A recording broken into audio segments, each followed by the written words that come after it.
Well, the person, he apparently thought it was going to be extremely funny, and he got a frozen pig's head and rolled it into a mosque during prayer.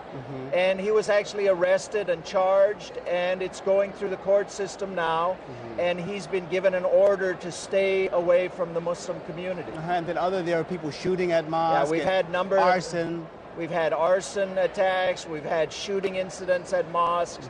So it happens, but we have to also acknowledge that the government, when these actions are reported to the government, they respond appropriately. Okay, but let me ask you, Ibrahim, being arrested is one thing, but being prosecuted and convicted is something else. Are these people who do these things being convicted? Well, there's always the feeling that if it was the reverse, if a Muslim had done something like this, the penalty would be much harsher. And I think, you know, given the atmosphere today, I think that is the case. But at least something is done to these people. Maybe they don't get as harsh a penalty as someone else would if they were Muslim, but at least it's something.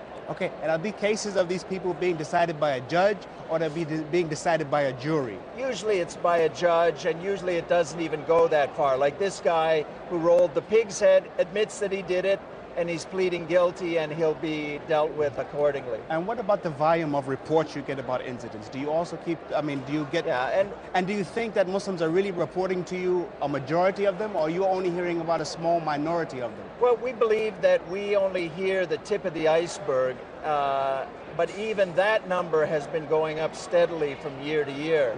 And it's a disturbing trend, and we're doing the best we can to keep it from happening. Well, I think one of the biggest apprehensions for Muslims is flying and going in the airport. So what are some of your efforts to make the, screening process more fair to everyone and not just to profile Muslims? Yeah. Well, we inform people about their rights, what to do in case they believe they're being profiled.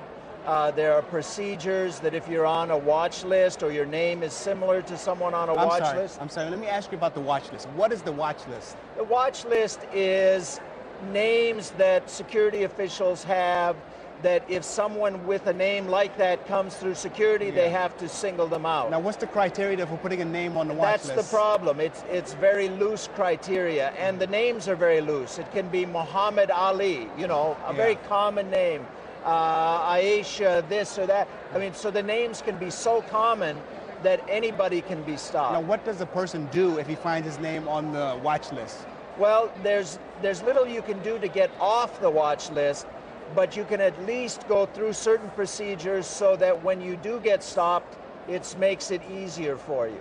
You mean you can still fly if your name is on the watch list? You can still fly, and you can decrease the time of your security check by going through certain written procedures. Ibrahim, on women's issues and cases of discrimination, do you find many cases of discrimination of women in the workplace just because of their Islamic dress? Yeah, that was one of our main categories of work, particularly in the early years of CARE, was defense of women wearing hijab and their ability to work in offices or wherever they wanted to around the country.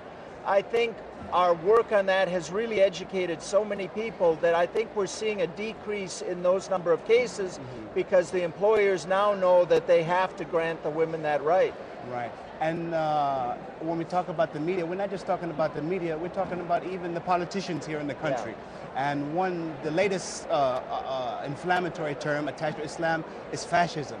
And how do you have political channels where you talk to politicians about terms and words which they use in their speeches? I think that term in particular, we came out very strongly after President Bush made the reference to Islamic fascists. And the indications from behind the scenes now are that he's not going to use that term anymore. No, but the thing is, he's already put it out there. Yeah, and, unfortunately, and people are already he has. picking up on it and repeating the term. Well, I think the reason he used it in the first place is because his advisors, many of them are